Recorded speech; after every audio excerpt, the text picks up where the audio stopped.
Qu'est-ce qui est? Tu veux que je le rapproche? Non, c'est bon.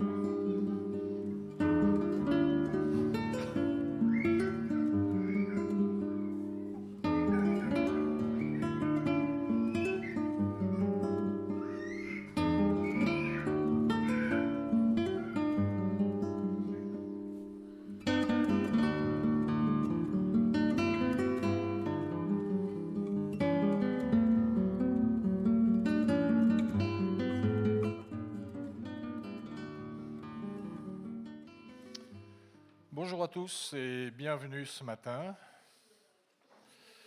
Alors les enfants pourront rejoindre leurs salles respectives après le deuxième chant et j'essaierai d'y penser lorsque le deuxième chant arrivera. Nous sommes l'Église. Nous sommes enfants de Dieu, réunis ce matin pour le célébrer. Nous sommes témoins de tout ce que Dieu a fait depuis la création, parce que les textes sacrés nous le révèlent, de tout ce qu'il fait aujourd'hui, car nos propres expériences et celles de nos frères et sœurs montrent la présence de Dieu dans le monde, au quotidien. Nous sommes témoins de tout ce qu'il fera, selon les promesses qu'il a transmises dans la parole.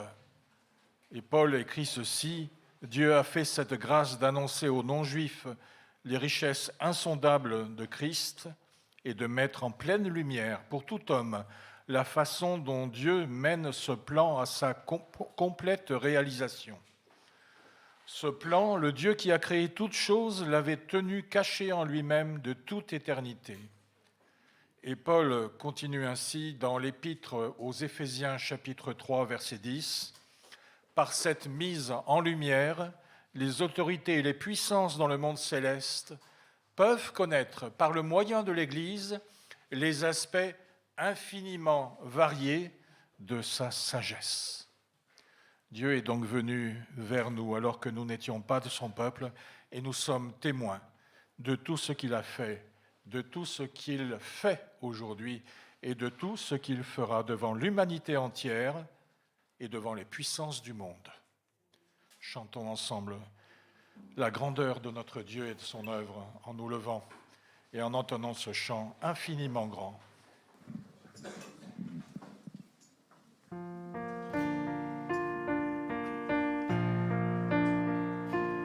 Quand je songe l'univers, les astres que tu as créés, les océans, les mers, me révèlent ta majesté. Alors mon âme veut s'écrier de tout mon cœur.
l'avez entendu, là, juste, et vous l'avez chanté aussi. Ce que nous avons tous dit ensemble, c'est ce roi infiniment grand qui est là, qui est tout-puissant, qui est majestueux.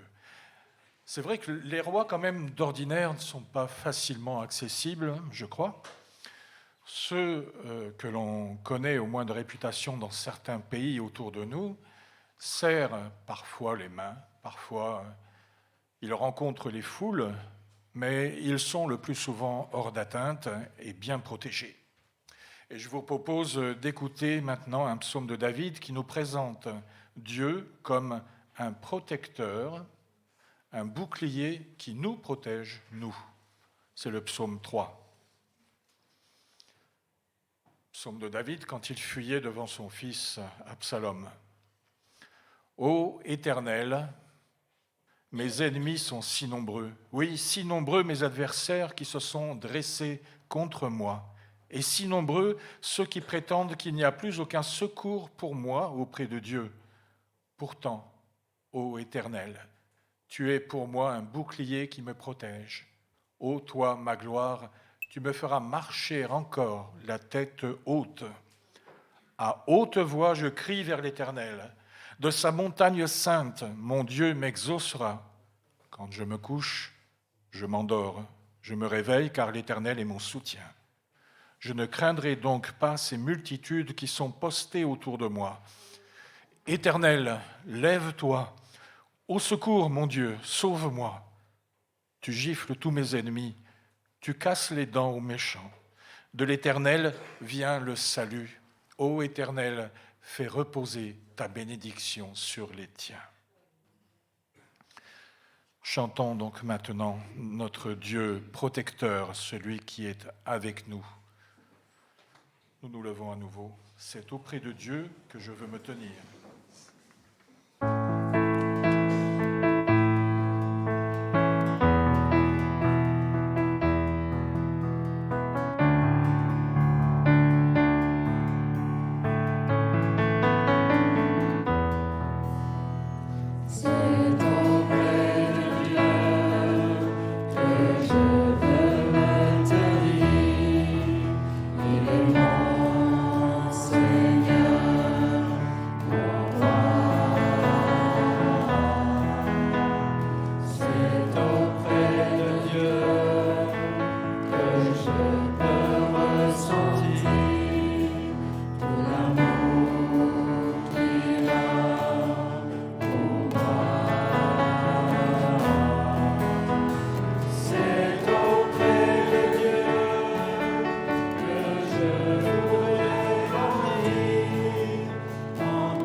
prenons place et pendant ce temps, les enfants peuvent aller dans leurs salles respectives.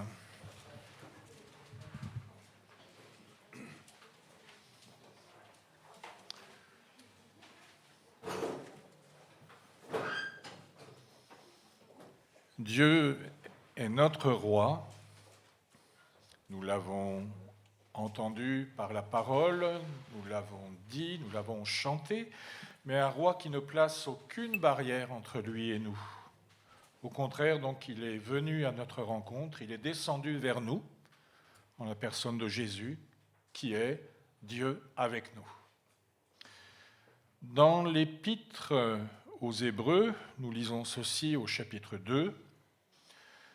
Dieu qui a créé tout ce qui existe et pour qui sont toutes choses, voulait conduire beaucoup de fils à participer à la gloire. Il lui convenait pour cela d'élever à la perfection par ses souffrances celui qui devait leur ouvrir le chemin du salut. Car Jésus qui purifie les hommes de leurs péchés, et ceux qui sont ainsi purifiés partagent la même humanité, c'est pourquoi il n'a pas honte de les appeler ses frères et ses sœurs, lorsqu'il dit « Je proclamerai à mes frères quel Dieu tu es, je te louerai dans l'assemblée. » Et il dit aussi « Pour moi, je mettrai toute ma confiance en Dieu, et encore, me voici avec les disciples que Dieu m'a donnés. » Ainsi donc, puisque ses disciples sont des êtres de chair et de sang, lui aussi, de la même façon, a partagé leurs conditions. Il l'a fait pour réduire à l'impuissance, par la mort, celui qui détenait le pouvoir de la mort, c'est-à-dire le diable, et pour délivrer tous ceux qui étaient réduits à l'esclavage, leur vie durant, par la peur de la mort. Le Dieu que nous avons confessé d'abord ce matin est un roi majestueux. Et puis, aussi par le psaume 3, nous avons confessé un roi protecteur qui est notre bouclier. Et puis là, maintenant, un roi qui n'a pas peur de nous appeler ses frères et ses sœurs. Même si cela semble incompatible, peu ou prou, avec l'image traditionnelle que l'on a d'un roi terrestre, Dieu s'est approché de nous en la personne de son Fils qui est venu pour nous sauver. Il nous a rendus conscients de notre état devant lui, il a pardonné nos fautes et il nous a transformés en nous rendant capables de pardonner à notre tour. Alors reconnaissons ensemble la grandeur de l'amour de Dieu en prenant le cantique suivant. Me voici, confondu par ta majesté et couvert de ta grâce illimitée. Soyons reconnaissants. Levons-nous.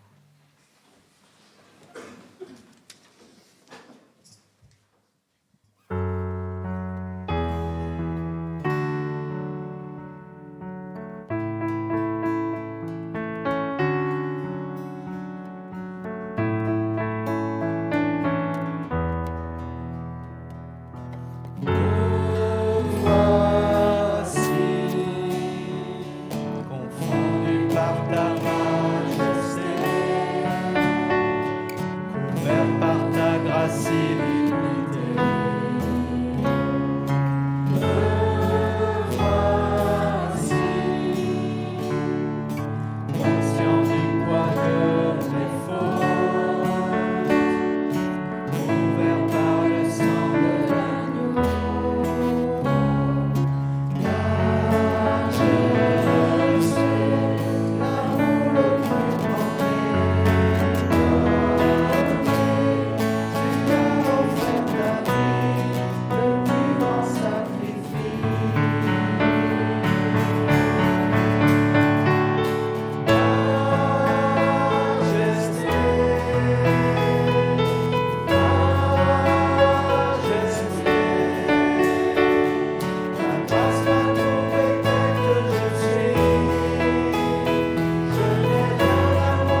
C'était donc un chant de reconnaissance que nous avons pris, un chant d'adoration aussi, quelque part. Un chant qui reconnaît la majesté de Dieu, son amour et sa grâce. Mais c'est aussi, en plus de tout cela, un chant de consécration par ces mots « Je n'ai rien à toi, mais en toi je vis ». Même si nous doutions de Dieu en certaines circonstances, nous pourrions garder malgré tout notre confiance en lui. Il ne nous abandonnera pas. Ainsi le montre d'ailleurs l'expérience de Thomas, bien connu, l'apôtre, après la résurrection de Jésus. 8 jours plus tard, les disciples étaient de nouveau réunis dans la maison, nous dit Jean. Cette fois-ci, Thomas était avec eux et Jésus vint alors que les portes étaient verrouillées. Il se tint au milieu d'eux et leur dit « Que la paix soit avec vous ». Puis il dit à Thomas « Place ton doigt ici, vois mes mains, avance ta main, mets-la dans mon côté. Ne sois donc pas incrédule, mais crois. » Et Thomas lui répondit « Mon Seigneur et mon Dieu ». Sans même avoir besoin de faire, d'agir selon les paroles de Jésus qui l'invitait à placer son doigt quelque part sur le corps de Jésus qui avait été meurtri, à regarder ses mains, à regarder son côté. Non, Thomas a simplement confessé sa foi, mon Seigneur et mon Dieu. Et je vous propose de prendre les 2 chants suivants maintenant, la suite l'un de l'autre, et le deuxième sera un chant d'introduction à notre temps de prière libre. Donc nous nous levons à nouveau.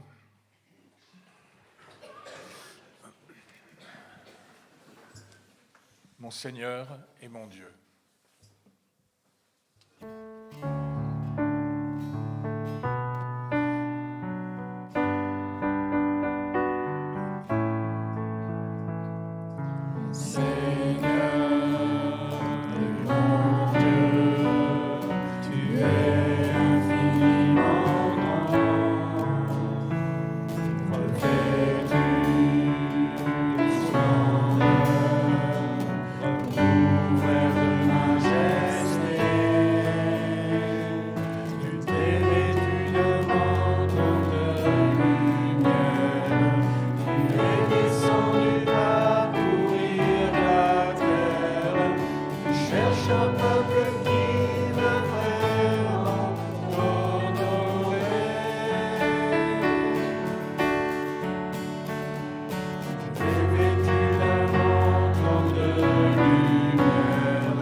temps de prière, nous pouvons chanter aussi ensemble la lumière de la présence de notre Seigneur.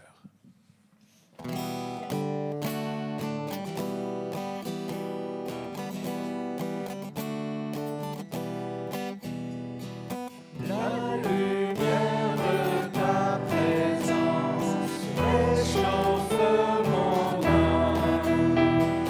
La beauté de ton regard fait vibrer mon cœur.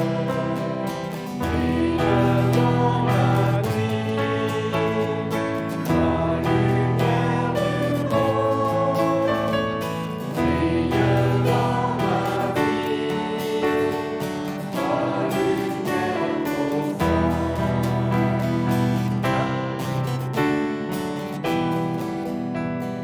La lumière de ta présence réchauffe mon âme. La beauté de ton regard fait vibrer mon cœur. Anime de l'espoir, source de bonté, renouvelle-moi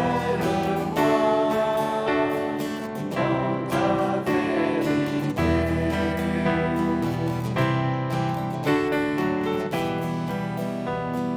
La lumière de ta présence réchauffe mon âme. La beauté de ton regard fait vibrer mon cœur. Prends-moi par la main, berger de mon âme. Tu es le chemin, mon cœur te réclame.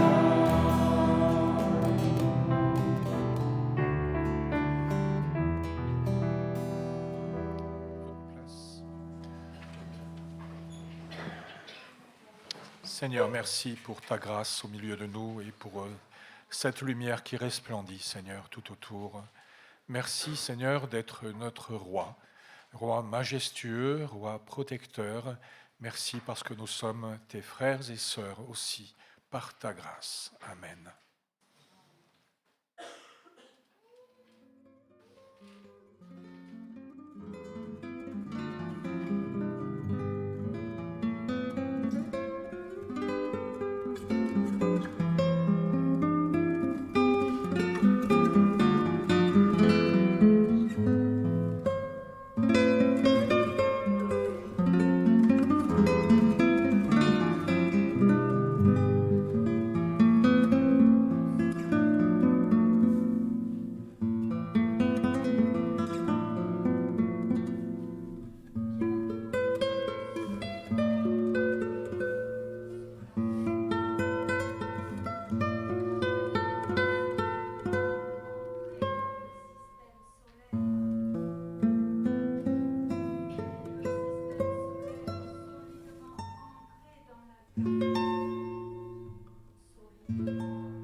particulier d'Adam et Ève qui ont voulu être comme toi, Seigneur, qui ont voulu être ton égal.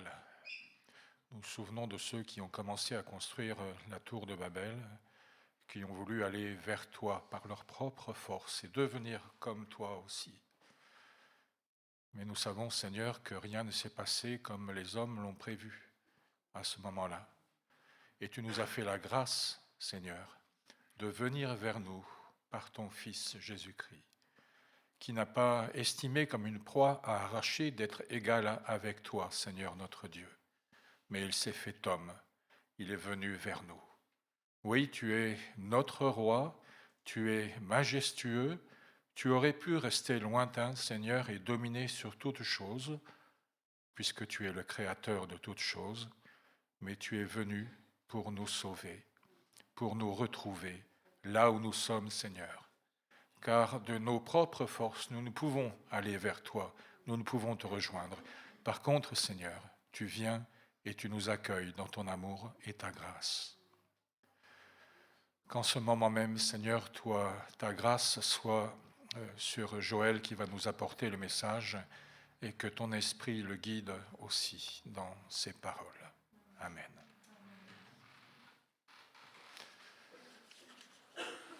Voilà, je laisse la place à Joël pour la prédication.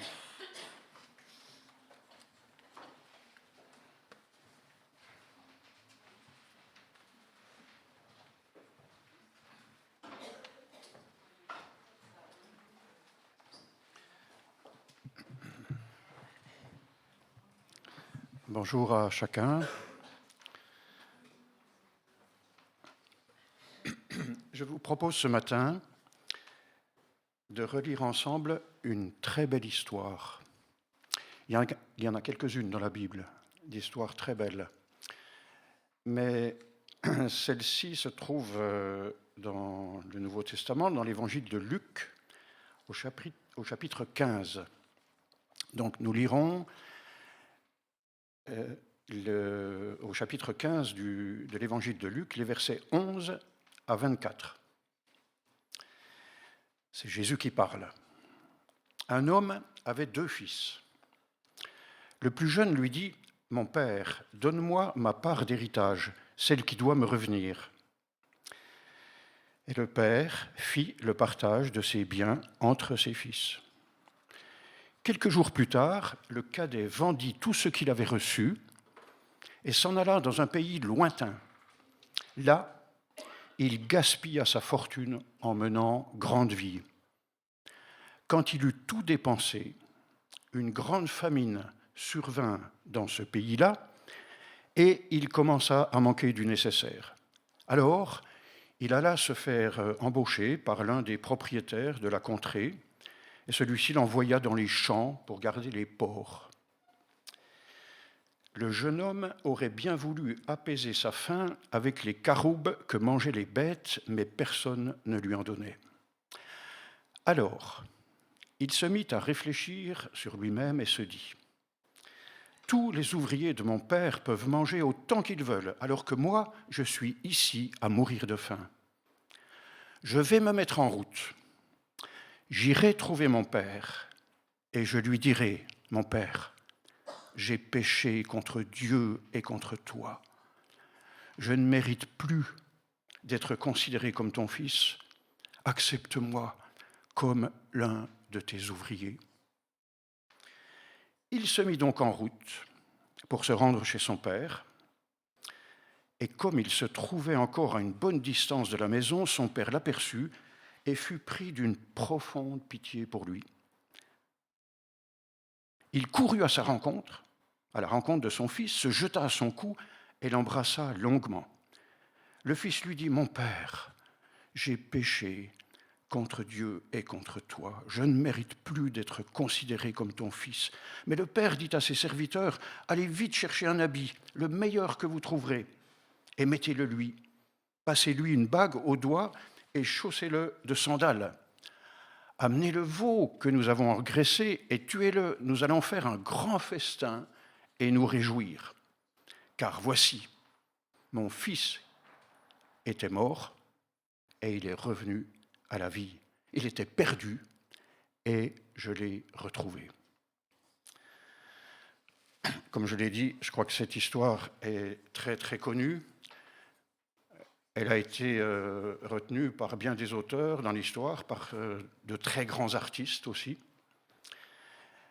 Et il y aurait beaucoup de choses à dire sur ce fils, celui qu'on appelle le fils prodigue, et puis aussi sur l'aîné, sur le frère aîné. Mais il y a surtout, je crois, quelques vérités absolument capitales sur le père lui-même. On sait tous l'importance d'une juste connaissance de Dieu.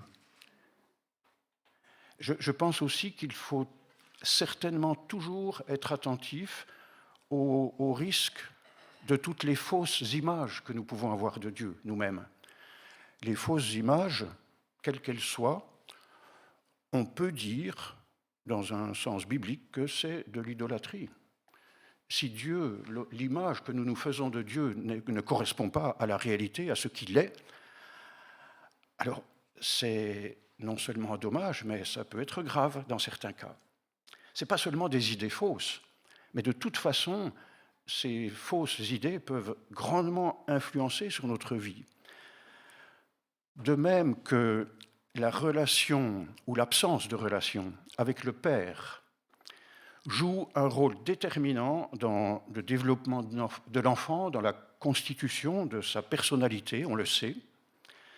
Notre relation personnelle avec Dieu, notre Père, et la connaissance que nous avons de lui sont absolument vitales pour le développement de notre vie chrétienne. Je pense qu'on est d'accord. Je voudrais juste relever ce matin avec vous 3 aspects. Il y en aurait beaucoup d'autres.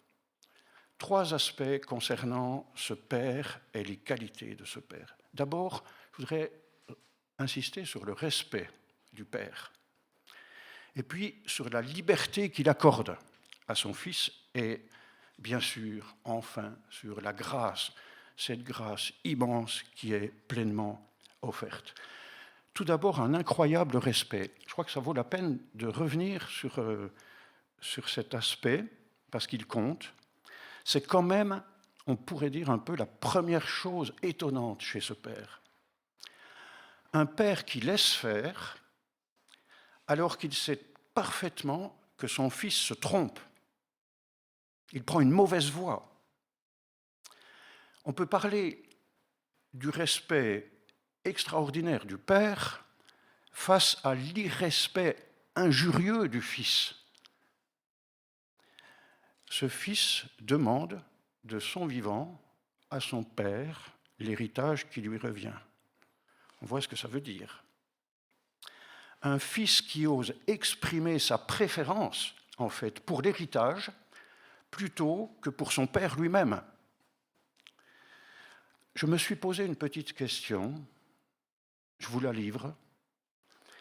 Est-ce qu'il pourrait nous arriver, à nous aussi, parfois, d'être plus pressés de recevoir les dons de Dieu que de l'accueillir, lui, comme notre Père et comme Maître dans notre vie?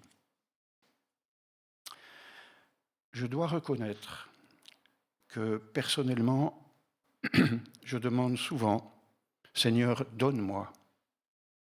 Je ne sais pas si je suis le seul, mais j'avoue que ça m'arrive souvent. « Seigneur, donne-moi ». Heureusement qu'il y a les chants du dimanche matin que nous pouvons chanter ici, ensemble, de tout notre cœur, et qui disent « Père, je t'adore, nous t'aimons ». Et nous pouvons les chanter de tout notre cœur, c'est vrai. Que Dieu, en tout cas, nous accorde à chacun de l'aimer pour ce qu'il est, et pas seulement pour ce qu'il nous donne. Alors, remarquons que finalement, ce fils extrêmement audacieux n'accorde même pas la moindre valeur sentimentale, comme on dit, à son héritage. Vous l'avez vu, les biens matériels qu'il reçoit de son père, ils étaient probablement nombreux, importants, on peut le supposer d'après le fond de l'histoire. Ces biens matériels conséquents, il les vend. Il les vend quelques jours après. Il s'en débarrasse pour aller le plus loin possible. je me suis dit aussi que si quelqu'un n'aime pas Dieu de tout son cœur, si nous n'aimons pas le Seigneur notre Dieu de tout notre cœur, probablement que nous ne saurons pas apprécier ses bienfaits à leur juste valeur. Le respect de la part du Père, voilà donc une des marques très touchantes de l'amour de Dieu pour nous. Oui, Dieu respecte nos choix. Il nous laisse même nous tromper. Il nous laisse même quelquefois nous engager dans des impasses. Dieu laisse le temps à nos cheminements personnels, même si ces cheminements passent par des phases difficiles, même si ces cheminements le déshonorent, lui. Ça va quelquefois jusque-là. Je pense, j'espère que ça peut être aussi une leçon encourageante pour les parents. Quand un enfant ne suit pas la voie espérée, ça peut nous arriver à tous, alors qu'on aimerait éviter certaines difficultés quelquefois, on aimerait stopper tout de suite le cours des événements. Dieu, lui, fait preuve d'une remarquable pédagogie, c'est le moins qu'on puisse dire. Il est le Père qui laisse ses enfants faire leurs expériences. Il est prêt à vivre même une rupture et à patienter en silence jusqu'au retour de l'enfant égaré. L'autre chose, c'est cette formidable liberté.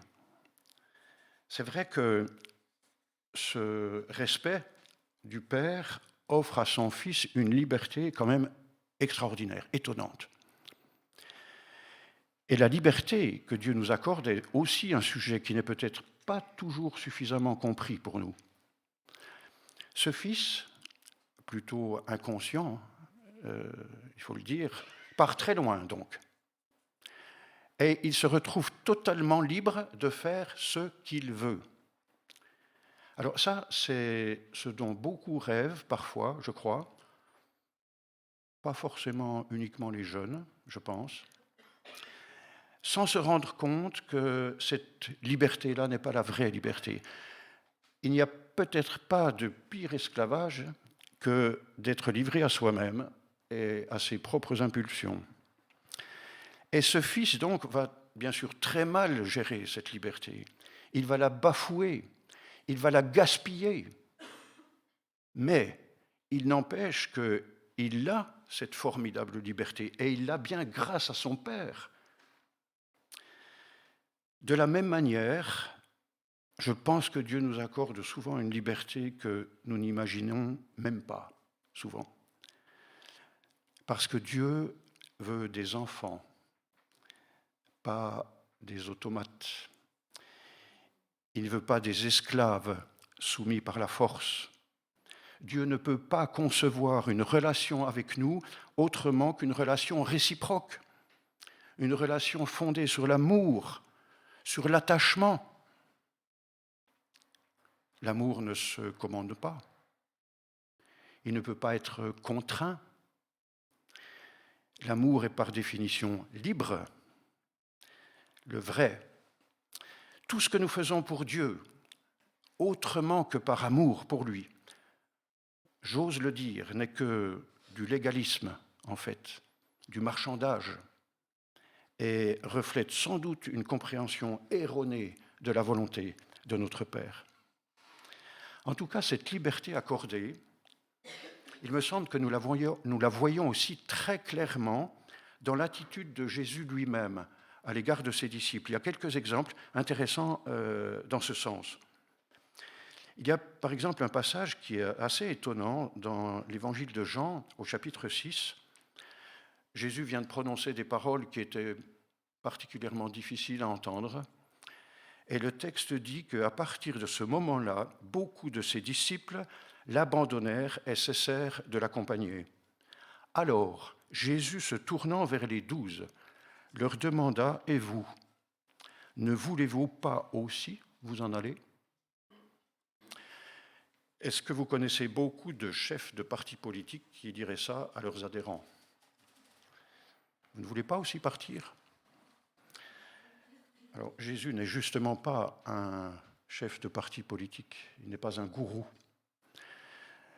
Un autre exemple, Jésus dit dans le livre de l'Apocalypse, il s'adresse à différentes églises et il écrit à l'église de Laodicée cette parole magnifique « Je me tiens à la porte et je frappe.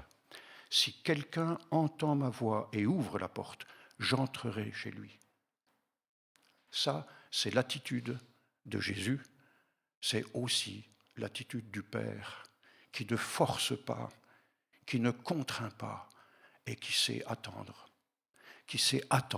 que la porte s'ouvre. Quelle leçon pour nous.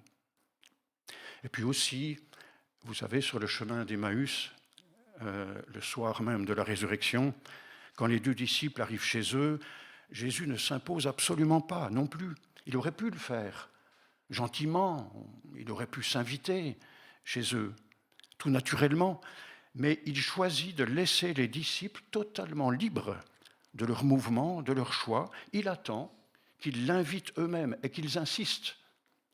Et alors, là, Jésus, effectivement, accepte l'invitation, il entre et le miracle de la rencontre a lieu ce soir-là. Les 2 disciples n'avaient pas reconnu leur maître, vous vous souvenez, ça peut s'expliquer par la tristesse, entre autres, et tout à coup, par le simple geste de la fraction du pain, leurs yeux s'ouvrent. Non, ce soir-là, Jésus ne contraint absolument pas ses disciples à croire et à le reconnaître. Il leur offre un signe. Et je pense que l'amour de Dieu ne nous offre pas forcément des preuves, mais il nous offre d'abord les promesses formelles de sa parole, ça c'est ce qui compte avant tout, et puis à ces promesses, il peut ajouter quelquefois, s'il le veut, des signes. Et en tout cas, il nous laisse toujours notre entière liberté. Et puis après ce respect et cette liberté accordée, c'est bien sûr la grâce inouïe, extraordinaire, incommensurable de ce Père. L'arrivée du Fils, l'accueil que lui réserve le Père, on est d'accord, marque le sommet de ce récit et révèle toute l'étendue de la grâce. Alors, on souligne assez souvent, vous savez, le fait que si le Père a pu voir son Fils de loin, c'est ce que dit le récit, c'est parce qu'il l'attendait. Et probablement depuis longtemps. L'histoire ne le dit pas, mais peut-être que tous les jours, ce Père était dehors à attendre. Il attendait, il patientait. Combien de temps ? On ne le sait pas. En tout cas, il était là au moment où le Fils est arrivé. Et il y a un détail ici qui a son importance. Vous avez vu, dans le texte, il est question d'une embrassade entre le Père et le Fils qui est absolument extraordinaire. Littéralement, l'expression qui est employée ici, elle dit « il tombe sur son cou » et l'embrasse longuement, sans parole. Il tombe sur son cou. L'expression est très forte. Elle se trouve à plusieurs reprises. Déjà dans l'Ancien Testament, il y a 3 textes dans la Genèse qui décrivent exactement la même situation et dans les mêmes termes. Par exemple, dans Genèse 33, on a le récit de la rencontre entre Ésaü et Jacob. Vous savez, Ésaü, ce frère qui avait été trompé et qui avait toutes les raisons du monde pour se venger. Et quand Jacob doit le retrouver, arrive à sa rencontre, on le comprend, il a quand même un peu peur. Et finalement, la rencontre est exactement de ce type. Ils tombent dans les bras l'un de l'autre et ils s'embrassent et ils pleurent. On trouve la même chose aussi un peu plus loin, au chapitre 45. Il s'agit de Joseph, quand il est en Égypte et qu'il retrouve son jeune frère Benjamin. Là aussi, c'est l'effusion totale. Et puis enfin, Joseph en Égypte avec son père, Jacob, qui arrive pour fuir la famine. Et quand Joseph retrouve son père, c'est encore une fois exactement la même scène. Un geste en l'absence totale de discours, qui se passe totalement de discours et qui indique un instant d'une intensité exceptionnelle. Un geste qui nous dit toute l'émotion de Dieu lorsqu'un pécheur revient à lui. Rappelons-nous cette parole de Jésus, qui est d'ailleurs quelques versets juste avant du passage que nous venons de lire, cette affirmation de Jésus qui dit la joie dans le ciel pour un seul pécheur qui se repent. Alors, simplement sur cet aspect, je voudrais juste nous encourager ensemble ce matin à penser à la joie de Dieu. Est-ce que cela vous arrive souvent ? Nous pouvons peut-être penser à la sévérité de Dieu quelquefois. Nous pouvons peut-être penser à la colère de Dieu. La Bible en parle. Mais est-ce que nous pensons à l'immense joie que Dieu éprouve quand un de ses enfants vient à lui? Je pense que ça vaut peut-être la peine de nourrir cette pensée, peut-être pour la semaine qui vient. Essayons de penser à la joie de Dieu, à la joie de notre Père, qui est infiniment profonde, beaucoup plus que ce qu'on peut imaginer. Et dans notre récit, vous avez vu, le Père, en fait, il ne laisse même pas son fils terminer sa phrase. Il l'interrompt. C'est comme s'il n'entendait même pas le remords qui est exprimé, pour laisser libre cours à sa joie et pour appeler tout le monde à la fête. Et le Père fait des gestes très concrets qui ont leur sens, ici aussi. Il lui offre sur le champ son anneau. Alors vous savez, la bague ou l'anneau, il faut préciser que ce n'est pas uniquement un objet de décor, un bijou. L'anneau, à l'époque, c'était ce qui pouvait servir à authentifier un acte, une transaction par exemple. Vous voyez ce que ça veut dire ? En quelque sorte, l'anneau, à ce moment-là, c'est un petit peu la carte bancaire avec le code. Mais c'est extraordinairement touchant, ça. Ça veut dire que ce fils qui rentre et qui a tout gaspillé, il retrouve directement de la main de son père son statut d'héritier. Ça va très loin. Héritier de plein droit, après avoir fait tout ce qu'il a fait. Et je voudrais terminer aussi sur un point qui me semble très important quand on pense à la grâce de notre Dieu. C'est le fait que ce fils, arrivé de loin, couvert de honte, bien sûr, de remords, il est accueilli exactement dans l'état où il est. Le père ne lui demande pas d'aller prendre d'abord une douche. Il le serre dans ses bras, on l'a vu, alors que son fils, s'il est couvert de honte, il est certainement aussi, c'est pas très difficile de l'imaginer, couvert de crasse. Il porte sans doute sur lui l'odeur des cochons qu'il gardait, et il est accueilli à bras ouverts, dans cet état. Et puis de plus, le père fait immédiatement, ça c'est le deuxième geste, il fait chercher un habit. Il couvre son fils. Ça c'est une image très forte. La symbolique du vêtement dans la Bible prend beaucoup de place. Elle a beaucoup d'importance. Si on revient tout au début de l'histoire, au début de la Genèse, au chapitre 3, après qu'Adam et Ève ont péché, ils ont déshonoré Dieu. Ils ont fait exactement la seule chose que Dieu leur interdisait. Et Dieu les chasse du jardin, c'est vrai. Dieu les chasse, mais ils sont couverts. Dieu les couvre. Il les couvre d'habits qu'il a fabriqués lui-même. Ça, c'est un geste qui a eu une très, très grande signification aussi. Dieu ne les chasse pas comme des malpropres, il les couvre. On pourrait dire d'une certaine façon que Adam et Ève sont bannis du jardin, oui, c'est vrai, mais je me permets de dire que malgré tout, ils sont bénis par Dieu. Ils sont protégés par Dieu. Il y a un autre texte dans le Nouveau Testament, dans la lettre de Paul aux Galates, au sujet du baptême, qui dit quelque chose aussi de très important, je crois. Paul, s'adressant aux Galates, dit « Vous tous qui avez été baptisés en Christ, vous vous êtes revêtus de Christ. » Ça aussi, ça veut dire quelque chose. Alors, ça paraît, l'expression peut paraître un petit peu bizarre, peut-être, pour nous, revêtus de Christ. Mais ça veut dire quoi? Ça veut dire que, par le témoignage du baptême, chacun a pu reconnaître que tout ce qui nous est acquis aux yeux de Dieu l'a été par les mérites de Christ et par les mérites de Christ uniquement. C'est lui qui nous couvre. C'est Jésus-Christ et son œuvre qui nous couvre, rien d'autre.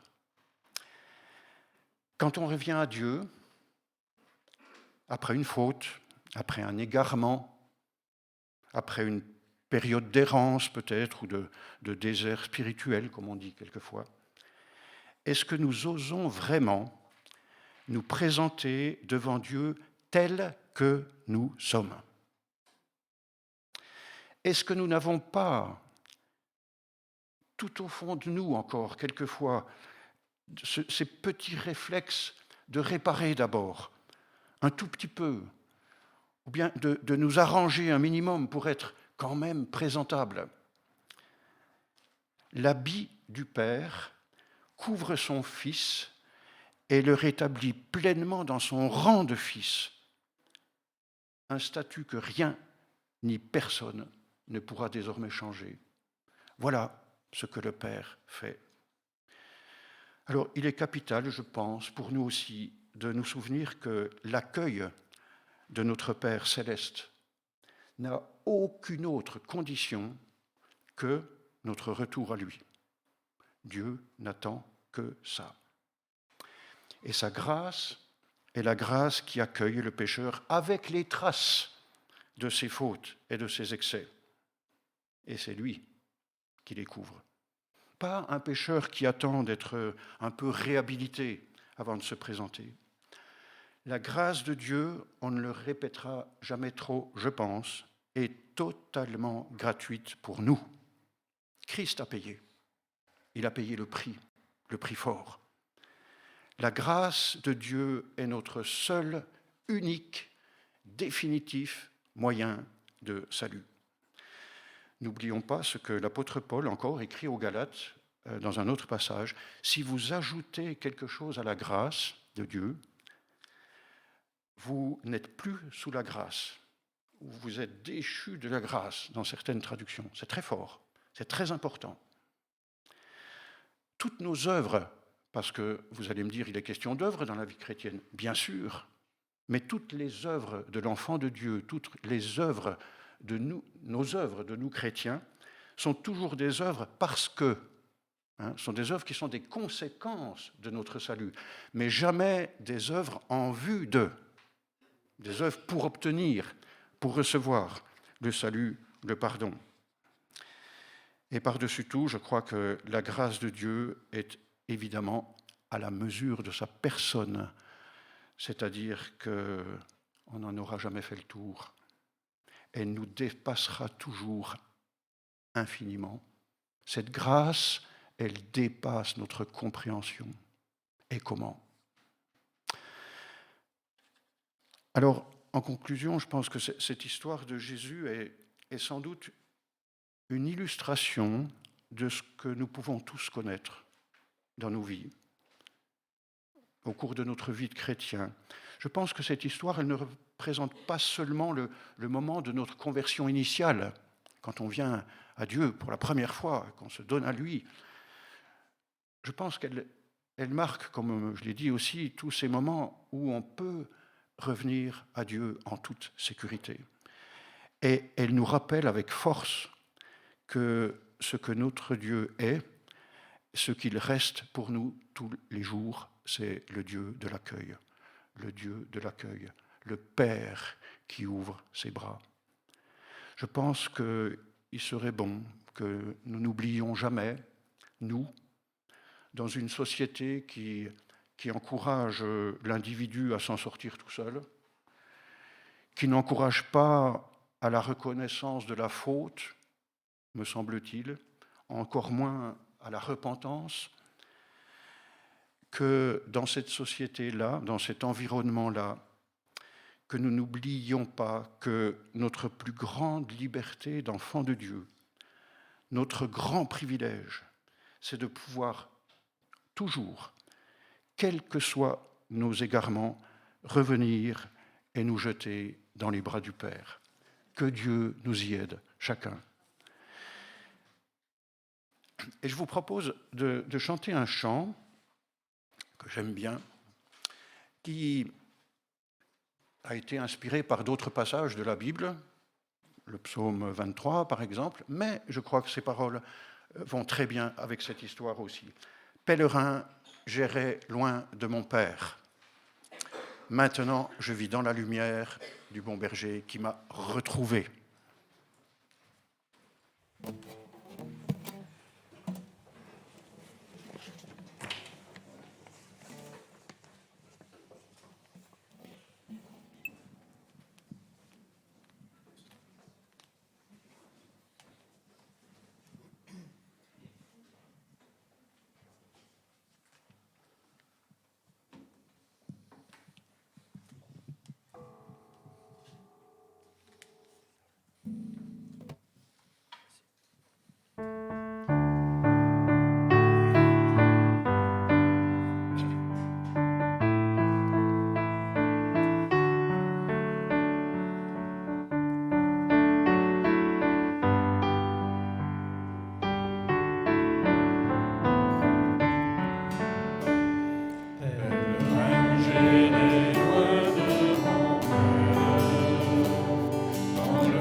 venu le temps des annonces et je vais appeler Catherine Carr. Je ne sais pas où elle est.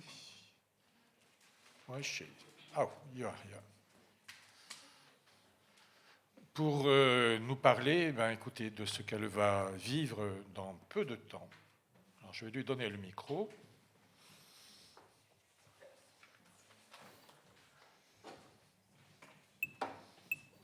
Merci, oui, j'ai une petite annonce que j'essaie de faire en français.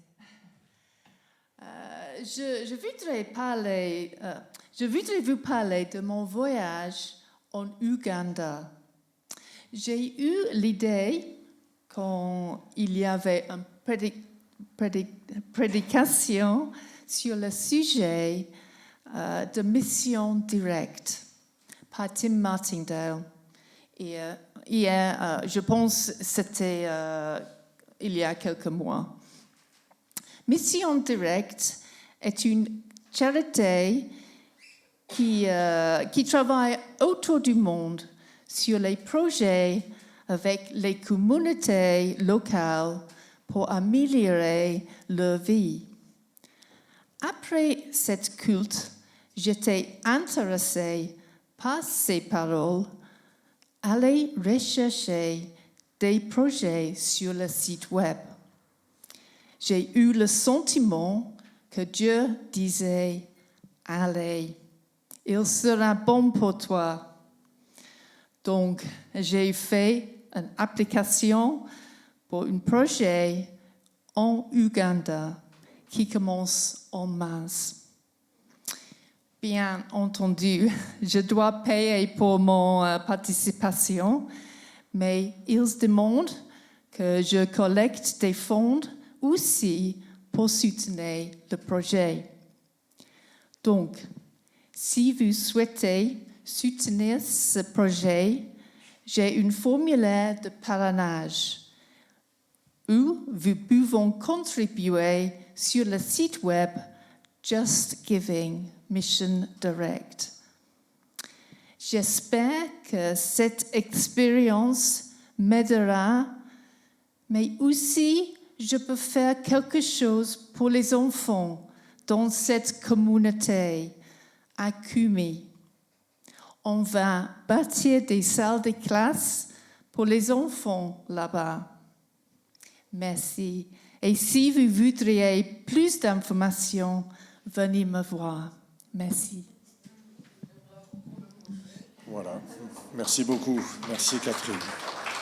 Voilà, allez la voir parce que vous avez peut-être pas retenu comment on appelle ça, le nom du site internet. Donc allez la voir et vous pourrez avoir toutes ces infos comme il faut. Merci.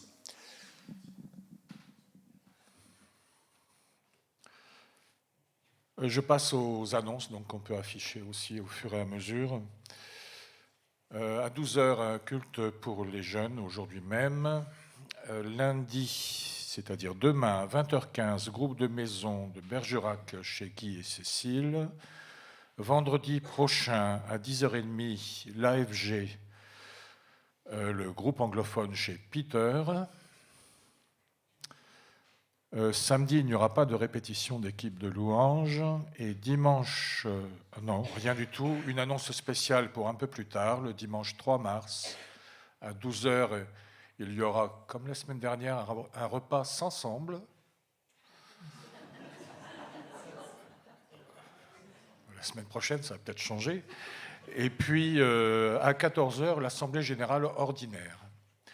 Et aussi, vous pouvez offrir votre offrande en la plaçant dans une des boîtes qui sont aux 2 sorties de cette salle ou en prenant contact avec la trésorière de l'Église. Rappel, toutes les activités de l'Église peuvent être consultées sur le site internet de l'Église qui est eel-bergerac.fr. eel-bergerac.fr. Et vous retrouverez toutes ces annonces-là au fur et à mesure qu'elles sortent. Voilà, est-ce qu'il y a autre chose à ajouter ? Non. Alors je vous invite à écouter cette lecture. Et nous pouvons nous lever après cette lecture dans l'épître de Jean et dans l'évangile d'ailleurs de Jean. Et puis l'épître aux Éphésiens, nous chanterons le dernier cantique du jour. Jean 3, 31. Qui vient d'en haut est au-dessus de tout. Qui est de la terre reste lié à la terre et parle des choses terrestres. Celui qui vient du ciel est au-dessus de tout. Et en Éphésiens chapitre 1, verset 21, il est dit « Christ est placé bien au-dessus de toute autorité, de toute puissance, de toute domination et de toute souveraineté, au-dessus de tout nom qui puisse être cité, non seulement dans le monde présent, mais aussi dans le monde à venir. » Et c'est par ces paroles bibliques que nous clôturons donc notre culte et puis ce chant avant de nous quitter pour ce jour. Au-dessus de tout, chantons donc et proclamons le Seigneur notre Dieu.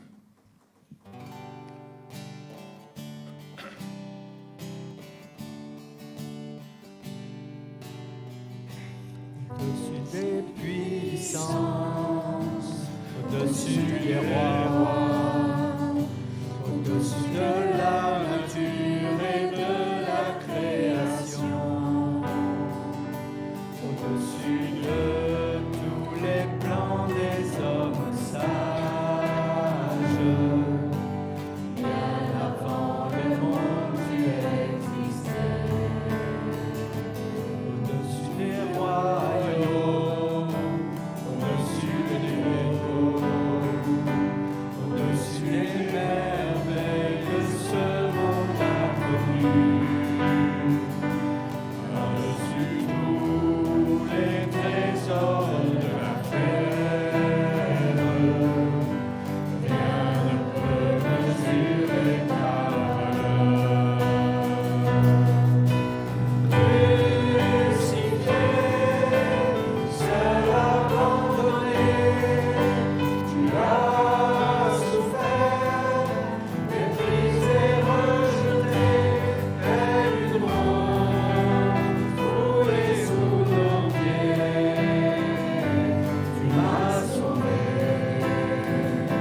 majestueux, roi protecteur, roi au milieu de nous. Oui, nous sommes tes frères et tes sœurs qui te rendons gloire. Et que notre vie, Seigneur, notre semaine soit tournée vers toi, que nous soyons bien conscients de ta présence avec nous et dans le monde. Amen. Passez un bon dimanche et on se revoit bientôt.